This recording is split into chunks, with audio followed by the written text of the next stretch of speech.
mid-range. Golgari mid-range. That's, yeah, sure.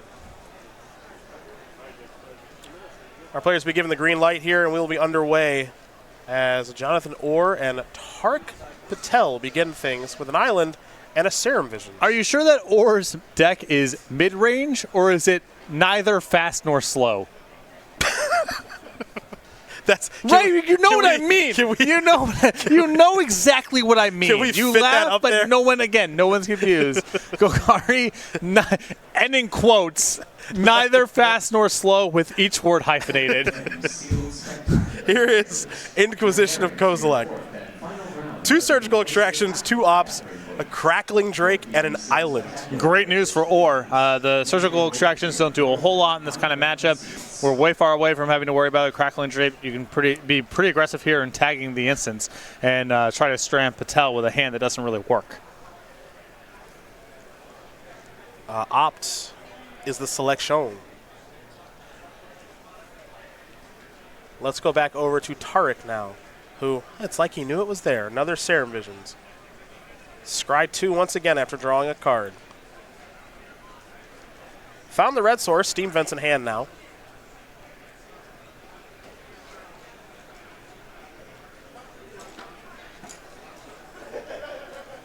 And we're going to see what the scry is going to be. Tariq's still thinking about this a little bit here. It looks like top. Steam Vents tapped, pass the turn back. So we're going to head back Jonathan Orr's way now. He will draw a card.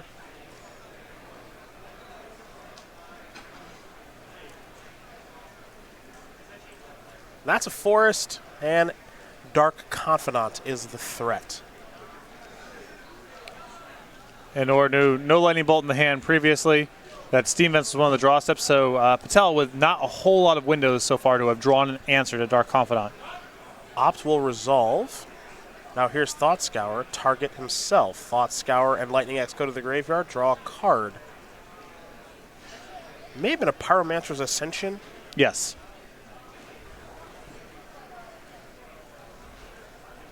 Tariq playing 3 main deck copies of that card this weekend. So it's great in the mirror, and winning the mirror has looked like a good priority to have this weekend. Maybe that's the thing we need to be doing here in Philadelphia, as Dark Confidant's going to reveal a card. It's going to be a copy of Fatal Push.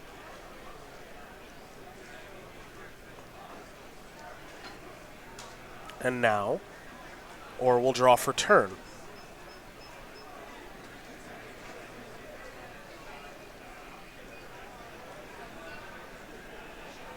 Confidant will be attacking here momentarily, I'm sure.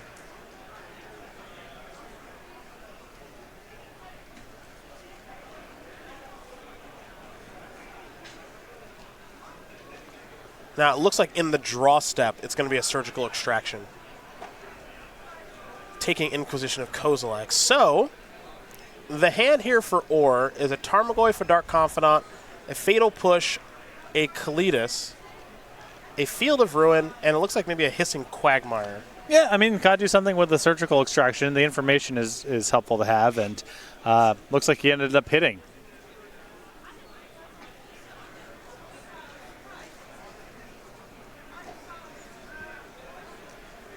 Three of those. You don't need to look twice. You found the 3. There are no more, because there never are anymore. Yeah, there are never 4. Just the 3.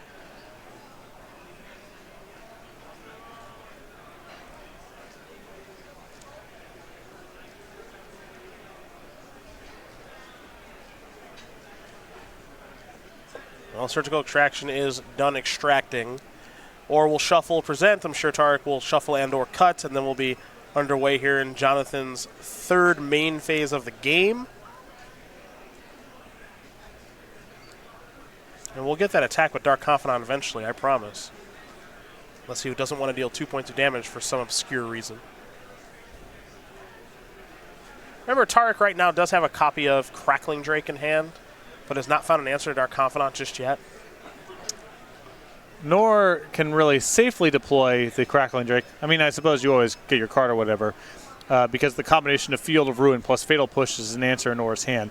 So I wouldn't be surprised next turn for Patel to try to move to Pyromancer's Ascension, especially with Orr having no answer in hand.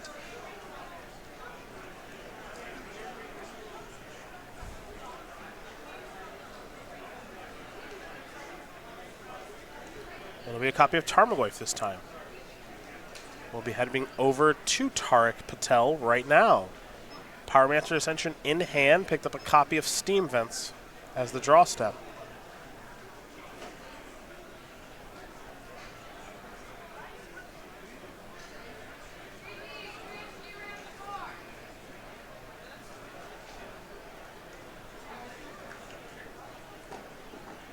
Two-headed giants, sealed spectacular players. Your pairings. Well, there's Pyromancer's Ascension. Are being posted at the gathering point.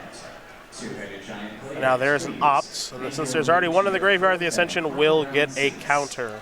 Remember that Patel also with the second copy of Surgical Extraction still in hand, so that's number 2. This is not a hard card for this deck to turn on at all. Steam Vents one into the battlefield tapped, and we're going to head back over to Jonathan Orr, who will trigger the Dark Confidant. Top card is a Forest. Now draw for his normal draw step. One thing to keep in mind, I think there's actually 4 copies of Assassin's Trophy. And a Maelstrom Pulse. Yeah. So there are ways to kill enchantments and various other permanents in Orr's deck. He will sacrifice this Verdant Catacombs and get a swamp.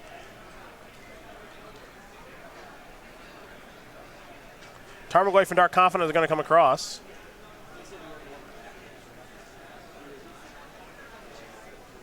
Count instant plus land. Now here's Kalidas. So, there's also, I believe, a sorcery in the graveyard. Yeah, Serum Vision. Yep.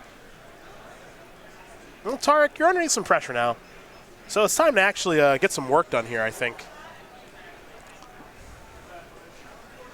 Otherwise, this game is going to be over for the Yankees fan. So leftovers are Surgical Extraction, which doesn't really do anything here, though it is a way to get the second copy on the Pyromancer's Ascension. I believe a Lightning Bolt in hand that can kill some stuff, but not all of it. A Crackling Drake that Patel cannot spend his turn casting. That strikes me as a real lack of a cantrip right now, perhaps. And Thing in the Ice is the other one. Yeah, Another that's card not that he great. can't spend his turn casting because of the Fatal Push he knows about. Mm-hmm.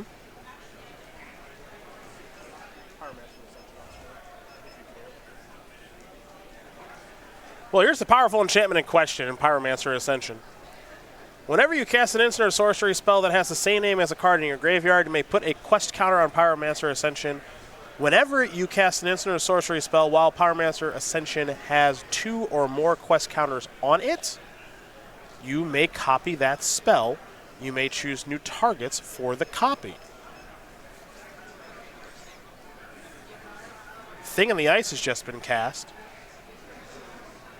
But this take on Is It Phoenix that Tariq is playing is very much a Pyromancer's Ascension deck this weekend. Interested to see if Patel wants to use the Lightning Bolt on the Dark Confidant, the copy of Lightning Bolt doesn't go anywhere. Can't kill the Tarmogoyf, nor can it kill Cletus. If you let Orr go to his turn with the Dark Confidant, however, then you risk him finding something like Maelstrom Pulse or Assassin's Trophy to kill the Pyromancer's Ascension, and then you really have nothing going on.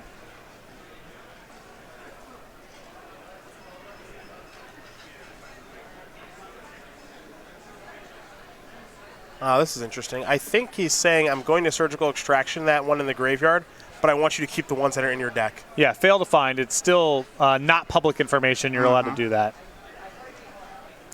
Because I want you to draw lands. I do not want to decrease the number of lands you have in your deck, which means it would increase your spell density. So, or still working with that Fatal Push. He can answer to the Thing in the Ice. And the Lightning Bolt here, even with Patel having a turn on Pyromancer's Ascension, only answers one threat. Now he has the option of killing stuff that he couldn't kill before, but he can't kill 2 things. Actually, no. Is there a land in the graveyard now? I do not believe so. In that case, the Bolt can take care of the Confidant and the Tarmogoyf. So I think, yeah. So you want to make it so that whichever one resolves first kills Tarmogoyf first, Right.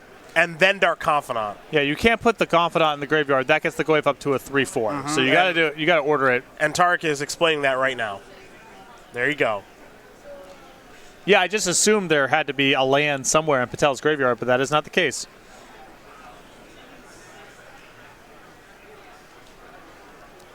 All right, well, he's done a nice job of kind of clearing things up here, I would say.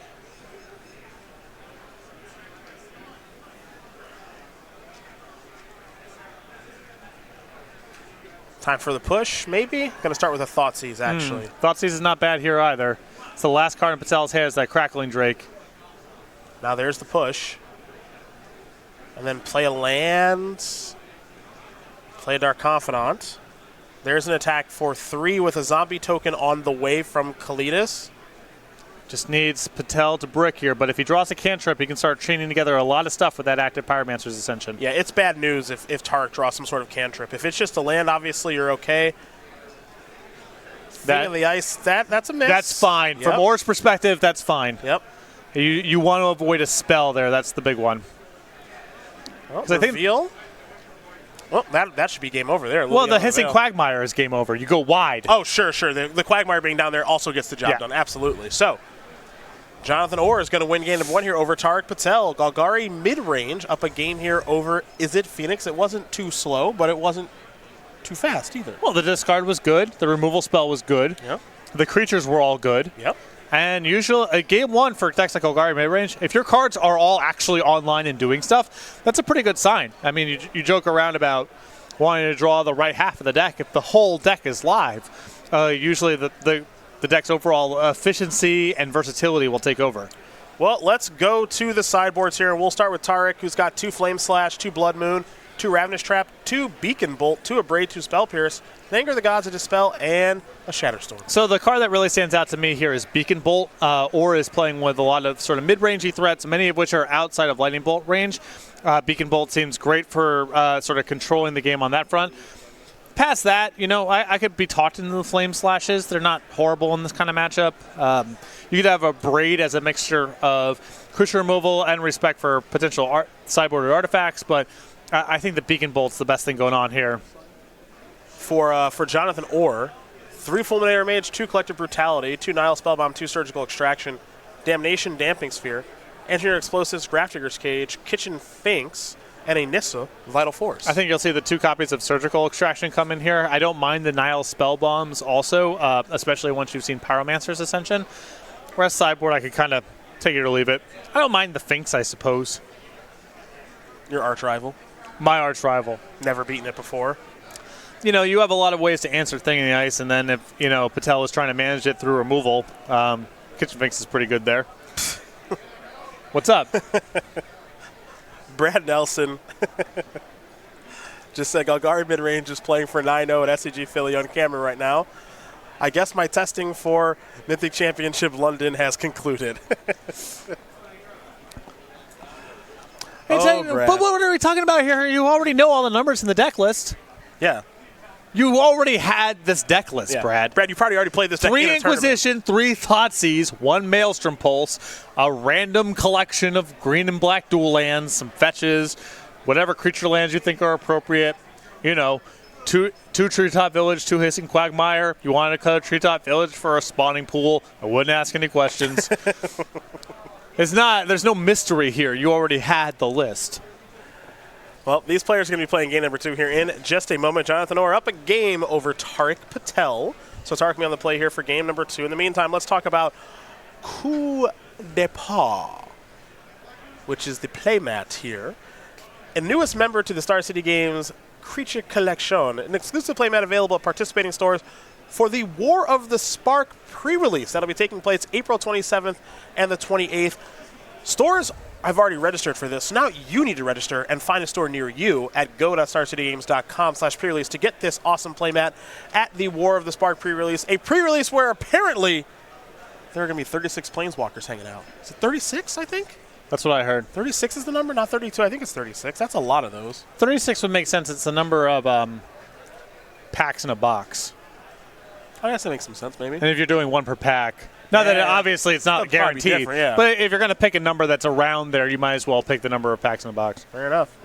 Tariq Patel down a game, but has won just about every game he's played so far this weekend in Philadelphia. The 27-year-old from Toronto, Ontario, played 8 opens last year, only top 8'd 1 this year, though. He's doing pretty darn well. He's got 4 open top 8s on the whole with 1 invitational top 8 as well. StarCraft 2 Grandmaster, used to be a pro for Complexity Gaming. I had no idea. I'm learning more every single day. Do you know what Complexity Gaming is? I do. What is it? It's an esports team. Okay.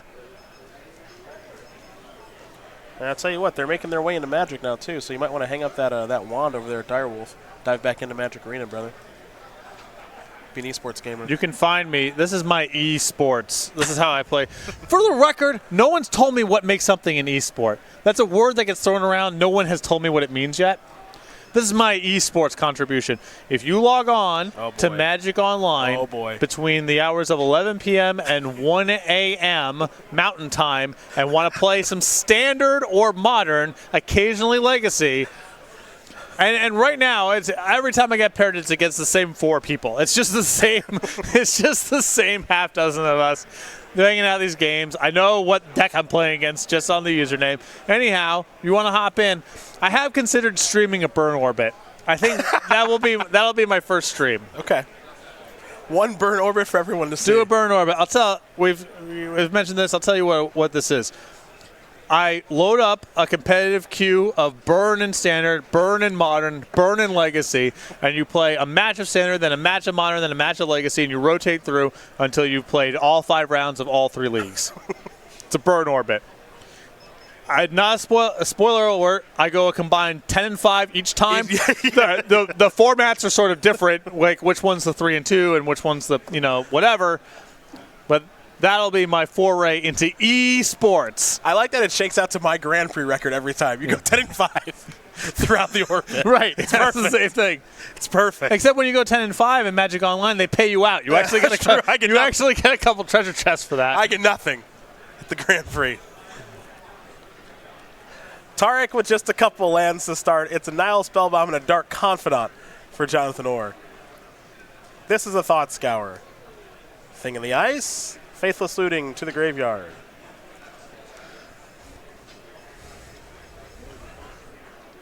Tariq have any other end of turn effects? It looks like the answer is yes, and an opt. Time to scry 1. So, I'm actually not kidding. What makes something an esport instead of just a game that gets played online? I don't really have a good answer for you, unfortunately. Okay. Our friends at Wikipedia might be able to tell us. Perhaps our friends on Twitter could tell us. But I don't have a great answer for you. I did learn that the E is always lowercase. Yeah. I think E just kind of means online. Well, Magic on... I believe it stands for electronic. It's an electronic sport. Right, but Magic Online wasn't an e-sport, right? It was just a game people played. And then suddenly there was an announcement from Wizards of the Coast that Magic is now an e-sport. It's like, okay, cool, I guess. Can someone tell me what that means? No one has done it yet. They changed their official Twitter account to Magic Esports. Okay, cool. So you're an e-sport now. Can please someone tell me what that means? It's like, keep looking for a concrete definition of what causes this differentiation. And I've yet to find it. It's an electronic sport. It means that the people competing are wearing jerseys. Yeah. That's all that it means. Scavenging Ooze is here. Assuming we're going to eat up that Beacon Bolt. Yeah, that Beacon Bolt's gone. Long gone as we head back over to Tariq. Good old Scavenging Ooze. Still good after all these years. Fighting the good fight. Yep. Hoping to untap. Even if it untaps, probably not that great. Yeah. But it's still, it's still fighting the good fight. It's just annoying enough. It's just trying to, it's trying to just live its life. Ideally, I like to eat a creature, but anything that's in the graveyard that matters while it's in the graveyard, that's fine too. Not too picky. Yeah, I'll take it all.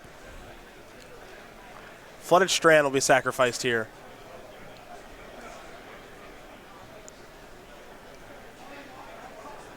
Tariq going to fall down to 18, get a basic island.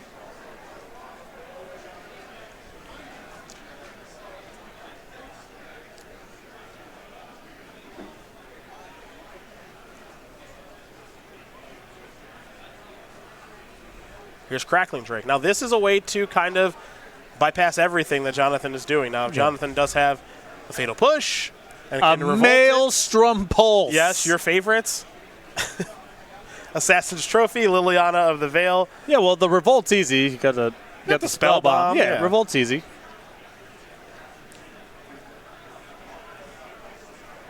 Yeah, nobody said it was hard. I think it's a pretty easy threat to answer, but it is the kind of threat that needs to be answered somewhat quickly. There's no answer yet. There's Cletus. Pass the turn back. Tariq will draw.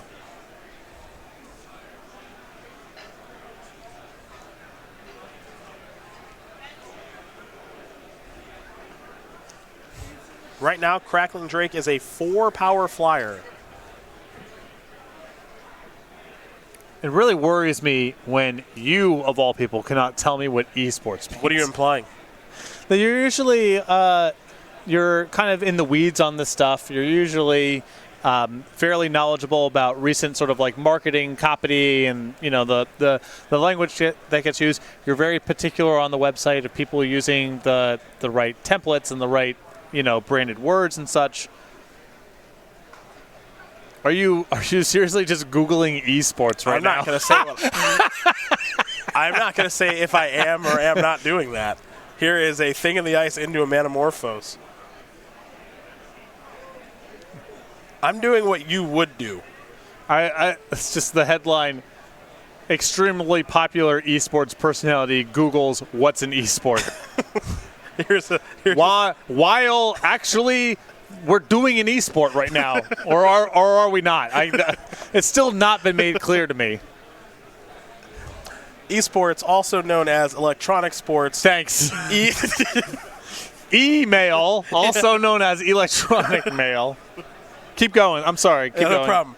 E-sports, or lowercase e capital S sports. Yeah. Is a form of competition using video games. So it could be templated either as email or eBay. Yes. Both play? Yes. Okay, Yes. Keep going. Most commonly, esports takes the form of organized multiplayer video game competitions, particularly between professional players, individuals, or as teams. Okay, so not applicable here. Keep going. That's all I have right now from my friends on Wikipedia. Great. Okay. Faithless Looting now for Tariq Patel. I hope that was educational and informative. Now Arclight Phoenix is back.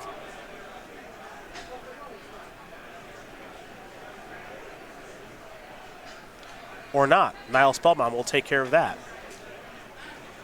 All right, Crackling Drake, how big are ya? 1, 2, 3, 4, 5, 6, 7. The answer is 7. And getcha.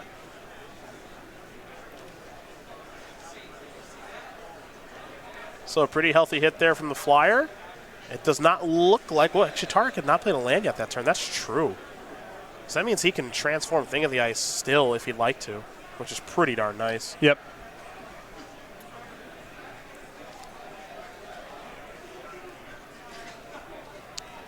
And sort of, it's an insurance policy. If you kill Thing in the Ice, then, you transform response, get a little bit of money there.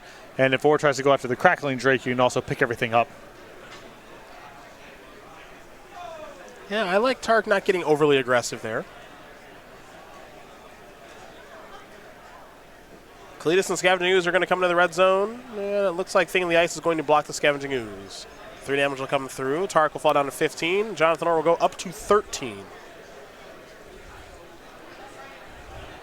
Orr will play a Hissing Quagmire and now follow up with a Tarmogoyf. And simply pass the turn back. So Tariq will untap. And Orr can keep playing this game and can just pull the reset button at a moment's notice should Orr threaten something too big of a battlefield or a removal spell. Yeah, Tariq is in the driver's seat now. If Thing in the Ice didn't die last turn, then you have to be feeling really good about where this game is at. There's another copy of Thing in the Ice. Come on up to the main event stage and we will get you registered. Time to attack for a bunch in the air. I mean, with Patel set up here, he doesn't even have to worry about something like a damnation or whatever. He's totally covered. Crackling Drake's going to knock Jonathan Orr down to 6. And Patel will pass the turn back with at least one Lightning Bolt in hand along with a copy of Manamorphose.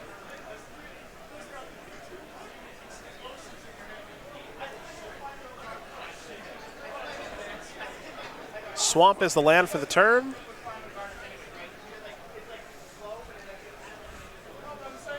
We're about to wind up the quagmire? Oh, boy.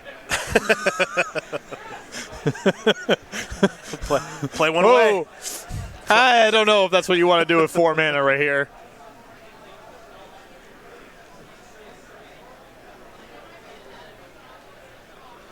And Tariq looks like he's going to fire off a Lightning Bolt here in just a moment. Might lead with Manamorphose instead. Either way, it appears as though there's a spell to be played. Yeah, I like leading off with Manamorphose here because then if Orr has some weird response, you can bolt the Ooze in response, make sure that isn't available to be played on defense, and win the game with the Awoken Horror.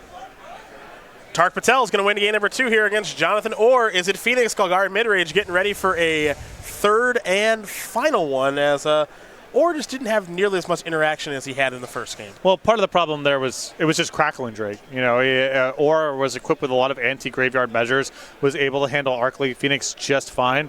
But the anti-graveyard measure is not good against Crackling Drake. It's a lot of the reason that card shows up in the deck. And Orr without a removal spell for it, and that basically carried the day.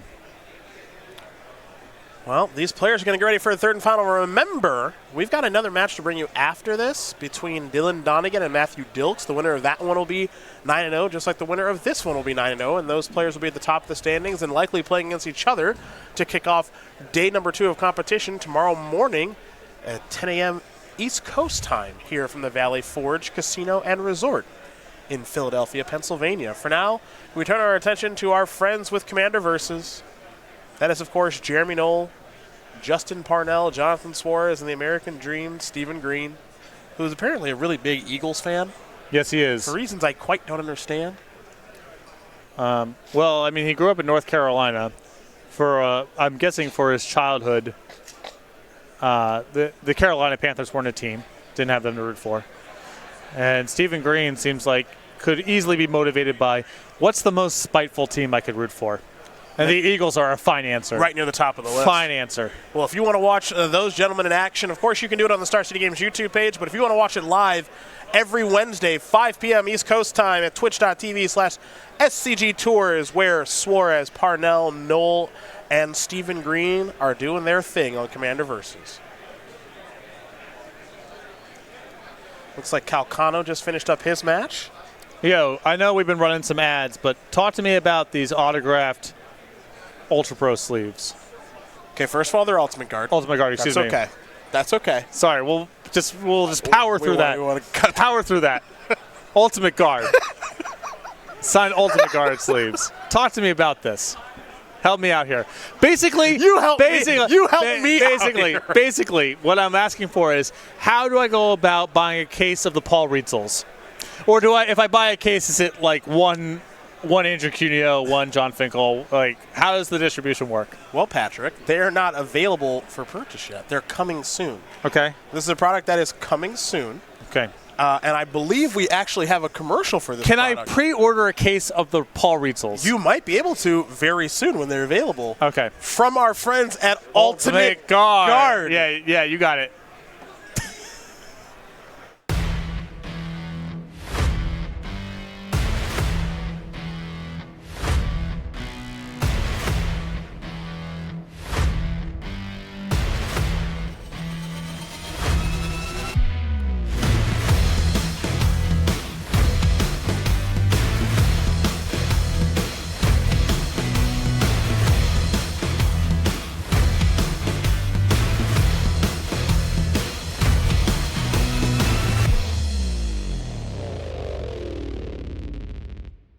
Yo, I love you, Ultimate Guards. My bad. That's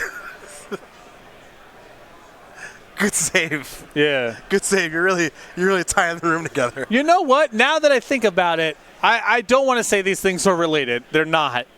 But I never got one of those Ammonite backpacks. I thought there was an understanding. We never signed anything. It was never formally agreed upon.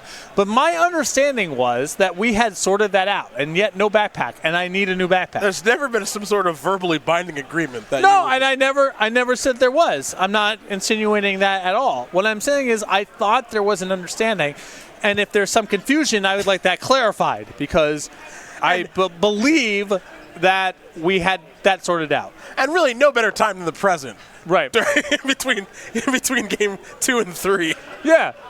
Of our 8-0 match. Well, match. All right, let's go back to the sideboard. I think he probably kept the Nile spell bombs. Great. Where's my backpack? Where's my backpack?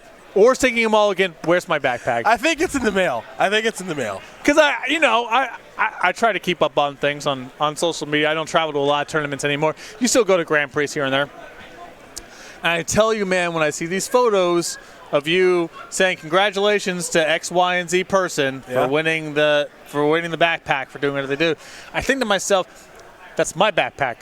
That person's got my backpack, and I could tweet that at Cedric, and I could let that person know that they actually have stolen property, but I'm going to let it go because, I'm not trying to escalate it like that. But I do want to know where my backpack is. We're working on that. We're working on getting one just for you. Okay. Just for you. That's all. It's coming soon. We'll make a big show of it and everything during a broadcast. I'll hand deliver it to you, and you can demo all the features of the Ultimate Guard Ammonite anti-theft backpack. Yeah.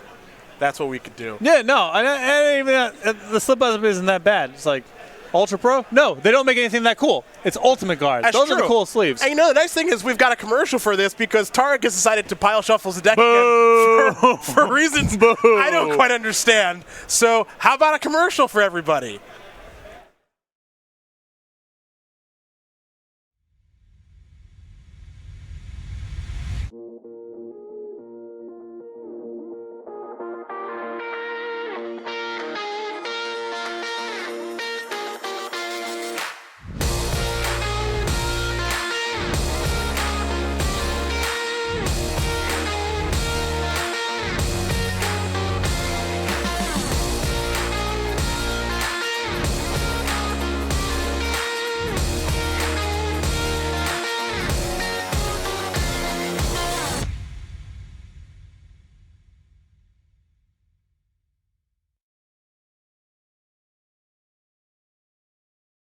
So you were talking about that backpack. Yeah. You want one of those. With a case of the Rietzels inside. Okay, so just a special delivery. Right. Okay. See what we can do for you. Yep, thank you. Yeah, absolutely. Get to work on that. Both players, I believe, on a mold to 6. All right, we're underway. Game 3 to see who's going to be 9-0. And there's the Treetop Village. Yes, everybody's favorite. It's a creature.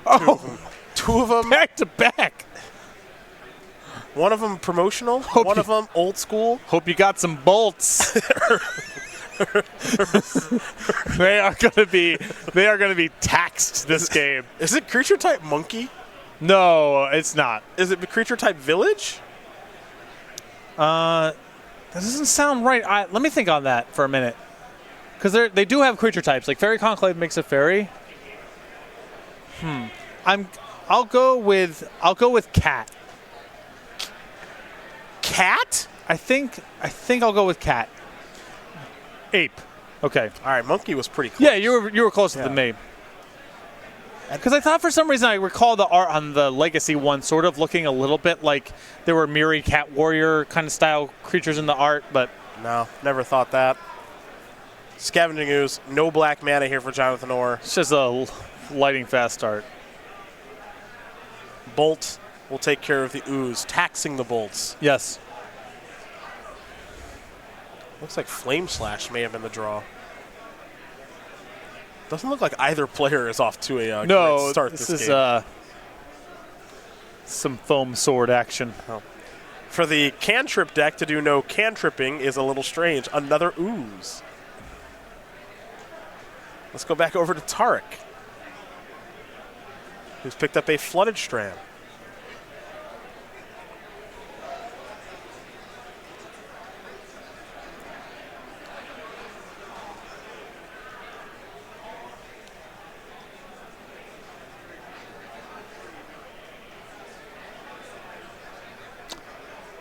So there is the option to just hard cast the Arclight Phoenix here, but I'm not a huge fan of risking a removal spell and then getting the Phoenix eaten. If you have a removal spell to play, I think I'd prefer just to do that. Take your time.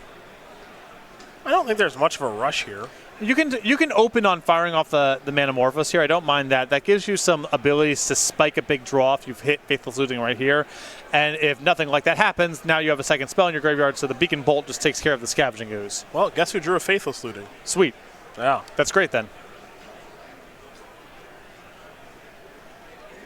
Pretty good Magic The card. floor is really high there. If you don't draw anything of note, then whatever, you just kind of move on. And if you draw a Faithless Looting, it might open up a huge turn. And Patel, fortunately, found a Faithless Looting, it would appear.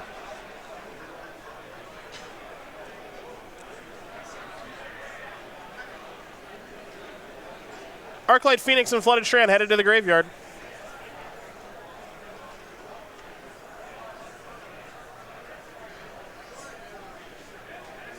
Two spells played so far this turn in Manamorphose and Faithless Looting. Now here's another Manamorphose. Blue and red again.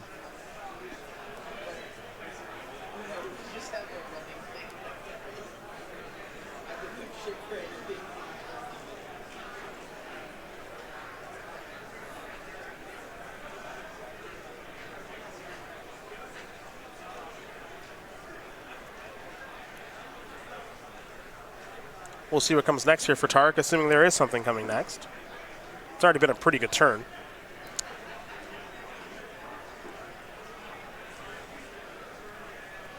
Yeah, I think there's some desire. You know, it's not the worst to cash in the bowl here if you fear something like now, Spellbomb, making it bad down the road. But it's also the most mana efficient thing. But also it's a removal spell that kind of handles everything. You may want to clutch that.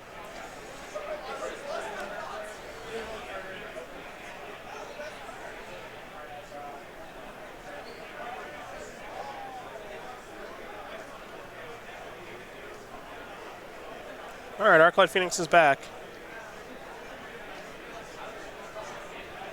Surgical? Yeah. Sure. All right. This was obviously kind of a concern. Yeah, but, I mean, again, it's whatever. There's not a whole lot to be done about it. Now, the bad news for Patel is the leftover in his hand are just reactive. And with Ore missing land drops, missing a color of mana, you'd really like to get on the front foot here. Having a hand of just 3 removal spells gives Ore a lot of opportunities to, first of all, it's time to draw out of it. And second, if there's any discard left in Ore's deck, it's going to be live for a long time. Plenty of cards in Patel's hand that he can't play for a while. Well, this is all predicated, though, on Ore finding black mana, which he's not been able to do so far. Manamorphose, Flame Slash, Beacon Bolt, Scalding Tarn is the hand there for Tariq Patel. As we head back Jonathan Ore's way, who has not found black mana yet.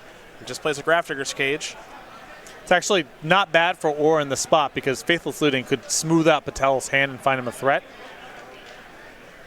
Patel might just kind of run out of things to do for a while. He's out of Arclight Phoenixes, and he's down to 8 threat cards in the deck. Yeah, roughly. And a lot of his cards don't really do anything. They're removal spells with nothing to target, or cantrips that find other cantrips. Manamorphose has found another cantrip here in Serum Visions. Draw 1, scry 2. No, I'm not a huge fan of Grafdigger's Cage in this matchup generally, but this is a great spot for it because Patel, there's pressure on him to find something to do that's proactive, and that Faithless Looting was a huge part of that. Another Scavenging Ooze. Boom. It's just so many oozes. How many of those? 3. All right, it's out of them. It's the last ooze. Checking the board for the 4th one. Not here. Classic 3 ooze configuration. Yeah.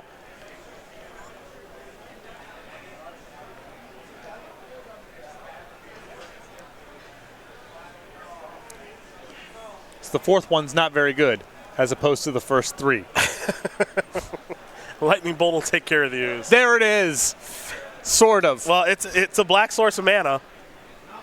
Field of Ruin's going to get activated right away. It'll take care of a Steam Vents. Go get a basic Swamp.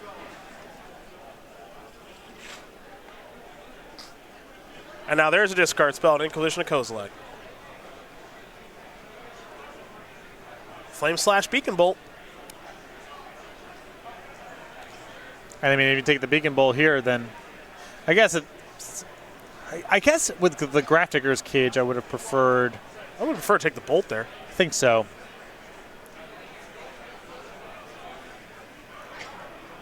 A land is the draw there for Tariq. Just going to pass the turn back. Crazy how frustrating this Grafdigger's Cage actually is right now. Yes! There it is. Treetop. Treetop, bebop. Creature dash ape. Another Beacon Bolt. Yep. This is the most green-black win possible. Never play a single good card, miss land drops the whole game, and eventually win by tapping out for attacking with Treetop Village for 7 turns against an opponent who's largely disabled here in the way that, like what does he have left over to do here? Yeah, not a ton. Not a ton. Metamorphose draws. And you know what Orr's got? What's that? Assassin's Trophy that answers anything. There's nothing you can play that I can't answer. In case anything goes wrong. I got to ease up on the village, maybe.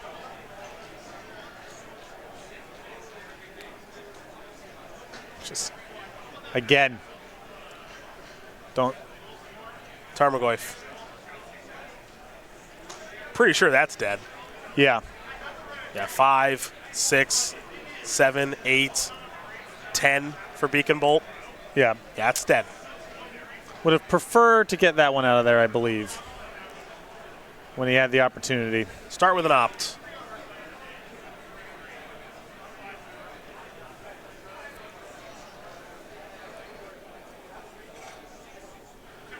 Opt is yielded to Lava Axe. And now here's Beacon Bolt.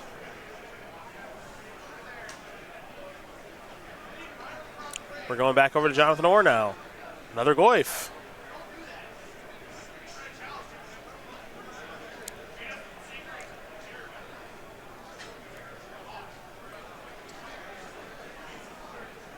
Tariq in some real trouble right now. Yep. Not a whole lot of cards left in his deck that are particularly good. And or, missing land drops for the whole game like he has, you have to assume he's got at least a couple removal spells at the ready.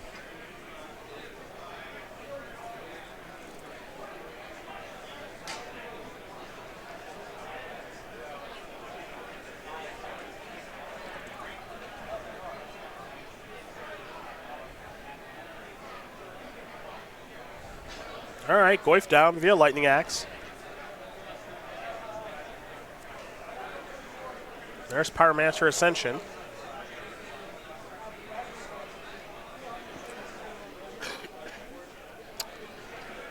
There's Pulse. There's the one pulse. Boop. Back over to Tariq. Another Ascension. Should have waited. Second. Trophy. Oh, trophy. Trophy. Sorry. You got a little excited. Second pulse out of the board. No. Might be no basics left.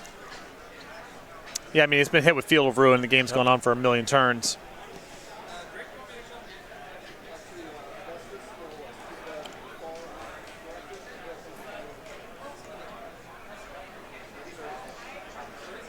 This is such a green-black win.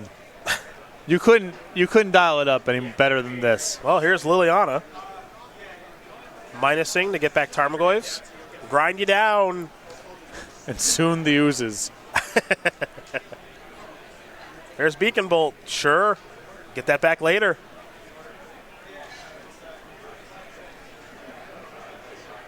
Liliana coming at you from 2 Liliana angles now.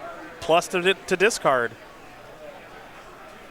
Plus play Dark Confidant. Say go. Well, here's a Faithless Looting. But remember, no flashback here. Yep. Crackling Drake. Land. Ooh, that Crackling Drake, though, just an edict for the Liliana. That's right. That's just a button I get to hit. There is Crackling Drake. Draw a card. Sulfur Falls and Thing in the Ice. Let's trigger the Dark Confidant. Assassin's Trophy. Problem solved. Green-black. Chess. Black-green cards I own. Yeah, this is great. A great way to end the day. Trophy that. Fire up the village. Fire up the village. You know it. Bang. Yep. In for 5. Patel down to 7.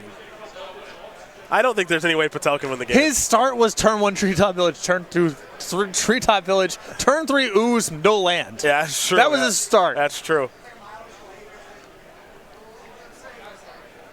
Would not have been my pick to win this game.